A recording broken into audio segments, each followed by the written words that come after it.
Namaste, I am Shiv Mathur. I was thinking since quite some time, though I have to make video discussing the finer aspects of meditation or even clarify what exactly is meditation. What is the meaning of word meditation? Why is this word used? And do people really understand? Do they really know what is meditation? So many people have certainly heard because they are in stress or they have started questioning about life. So for whatever reason, they when they come across this word meditation, they have no idea what is meditation, because meditation has not been taught in schools in our materialistic teachings in the schools. There's no teaching about humanity, human values, moral values. What is this life, human life about? There's no teaching now in the modern education system. So one fine day, somebody comes across this word meditation because now you need it probably. But again, depends how sincere the seeker is now. So then today's modern world, people go into a search mode to really understand what human life is, and that's how the world is moving today. And in such a situation, people they come across this word meditation. Now the whole problem is the whole that there is a lot of confusion, and there are so many yoga schools or meditation teachers, and everybody has made their own brand. It's been branded. There are, I don't know how many techniques, different names, and so there's a huge. It's a market actually. When something which is very simple has been sold, something which is not to be sold is being sold, and it has got different names and different meanings and different techniques, then obviously this becomes a market. And it's not a small market. I believe it's a huge industry now. But it's an unorganized sector, unregulated, no standards, no certificates, no course. So it's a wide, chaotic place where people, the seekers, searchers go and enter and try to find out what is meditation. So that's the background. I thought it's better to give this background because people will say, why am I talking about meditation? No, I am talking because I did attain some state of mind, and I did get some clarity through my own explorations. In fact, I found a better word, that I've been exploring, spiritual explorer, but now I'm realizing instead of that, I would say I'm a spiritual investigator. Actually, you can call it investigation also, because again, it's out in the open. You have to find your own way to explore and find things. Now, giving a background, ancient background to this whole thing. In India, the Rishi Munis, the yogis, they actually did this research. They were like scientists. Rishis were scientists.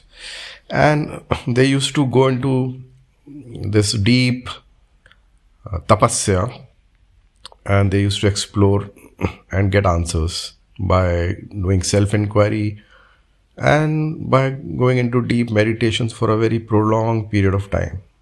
Prolonged period means not just a couple of hours, but they used to meditate for days together. And this tapasya means so and so rishi did tapasya for 1 year, 2 year, or 1,000 years. So there are different, versions available, or stories, and through which we only can now quote them to get an idea about what was tapasya and what was meditation. So that's a background that they found answers about humanity and how this whole society got evolved, who created this society, how these families and communities were defined from something which was did not exist some civilizations back. So how this human evolution happened, and how did people get the answers, how did they come to know there were planets, the whole planetary system, the astrology, and the the astrology is so old. It's old science in India. It's not. So they knew the planets before even the modern science found it or invented telescopes or could see with their telescope and eyes. How did those rishis found it? So it was through self-inquiry, through these yogic practices, and actually meditation. So meditation is one English word. It doesn't have any clear meaning, if you say. But in Hindi, if you go back to the science from where it came, if suppose you say it came from India, then there are two words here. One is tapasya, one is dhyan. Now, dhyan is a state of mind. Dhyan is a state of mind. And dhyan is actually what we call as meditation these days. But people say we have to do dhyan or we have to do meditation. It is not, there's nothing to be done. You reach that state, and how you reach that state of mind where you are free from thoughts, where your mind is, dhyan means focus, dhyan means attention. It's a state of focus. Your mind can focus. Your mind can focus on what you're doing. Your mind can be attentive, and there are no distractions. So there is concentration, or there is focus, or there is attention. So this is a state which you achieve. Now you can't achieve this state by those commercial techniques and this and that. Those are only techniques, like they will give you like a trailer. They'll give you how will you feel when you reach that state of dhyan. For that, through those techniques, you are able to feel good. What does it feel good is? You reach for those few minutes that state, but you can't stay in that state. It is only giving you an example of when you are in that state, how will you feel. But you don't go to get that feeling for a short time and then you say, I did meditation. You don't do meditation. You reach that state. When you do meditation, after reaching that state, that is called tapasya. Tapasya is a prolonged period of dhyan. And for that, the rishis, they sat in a certain pose. It's a lotus pose where you sit with your back straight, perfect posture. And the perfect posture was called asan siddhi. So there was a preparation before people started doing tapasya or meditation for a prolonged period. That was doing meditation. Today we say, you make me meditate or I will meditate. It's all fooling everyone. The whole world is fooling everyone, and that's become the norm now. And the whole world is still following that, and they don't get any results. They don't know what results to be obtained, and what neither the teacher tells nor the student. One student told me, how can we ask the teacher? We can't ask the teacher. So you don't ask the teacher. Teacher doesn't know anything, has not achieved that state of dhyan. So she cannot even explain you. So everybody is just blindly in a rat race following it, and the whole world, there are centers, teachers, books and whatnot, and it's all going in this Kalyug. This is Kalyug. So 95% people are fools. For those fools, there are people who are going to fool them, and that's the cycle we are in. So now I'll again come back to dhyan, which is actually a state of mind. So how do you reach that state of mind? That's called sadhana. So that when you understand the life or the realities of life, then you have to bring that in your life. And when you start living that way in a lifestyle with the kind of right processing of thought, with the right understanding of every situation in life, you slowly then evolve, purify. You purify your mind, remove all the negative thoughts by understanding how the thoughts are triggered due to your conditioning, wrong conditioning, the impurities which were brought in during your conditioning in this society with this all modern influences. So the way the mind brain started processing all the inputs created a lot of wrong perceptions and negative thoughts. So now you have to recondition it. So you have to realize that what has gone wrong, why it has gone wrong, what is the need for a human being to behave, what should be the behavior, what should be the habits, what are the wrong habits. Then you recondition, then you live it. So this is what it's like, through self-inquiry, and by living that, bringing those changes, transforming yourself, and then the mind becomes different. It starts perceiving, processing things differently, and then the purification happens, and then you reach a state where the mind is now focused, it's freed from all the negative thoughts. Now it's in a state of control.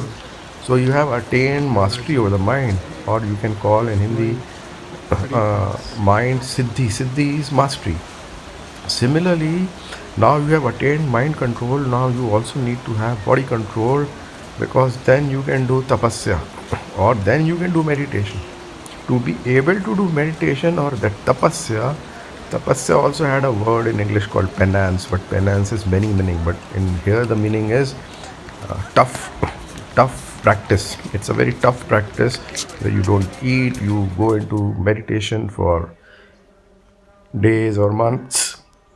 So it's very hard practice, austerity, simplicity, full purification of mind, full purification of body. You can sit in that pose and body will be still for a long time. So there is a purification of body. What you eat, can you sit in that pose for hours together without the body disturbing you? So when you have controlled all, it is very difficult. It's not easy. And people don't have time to do all this. People want something very, very quick. So they go to these techniques because people are all in a hurry. So there are teachers selling something which they want, which the seekers want. Seekers feel I should get something in a shortcut. Everybody wants shortcuts, so shortcuts are being sold. If I tell you it will take you 3 months of study, or 6 months of practice, you say I don't have time. People give excuses. So this is not a priority in life today. Priority in life is only materialistic life. All those excuses are there. They will eat, they will be on digital addiction, this and that. They have everything else is a priority in life, but when it comes to this, there's no priority. That's a fact. And that's why these quick fix solutions are being sold as meditation. So when you control the body, when you control the mind, when you purify it, when you have that siddhi, asan siddhi, mind siddhi, then you do tapasya. And when they sat like that, closing their eyes, people, that was meditation.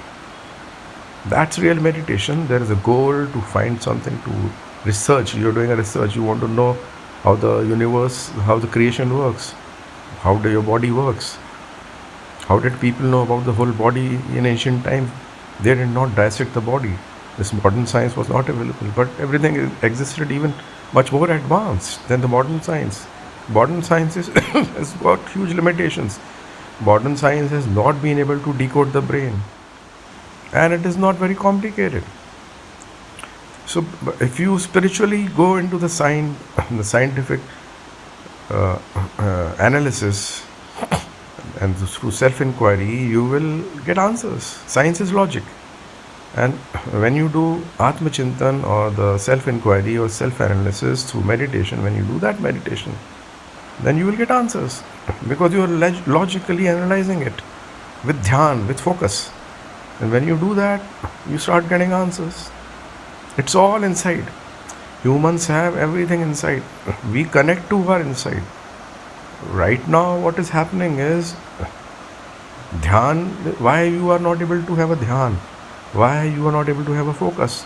Because there is a constant connection with the external world.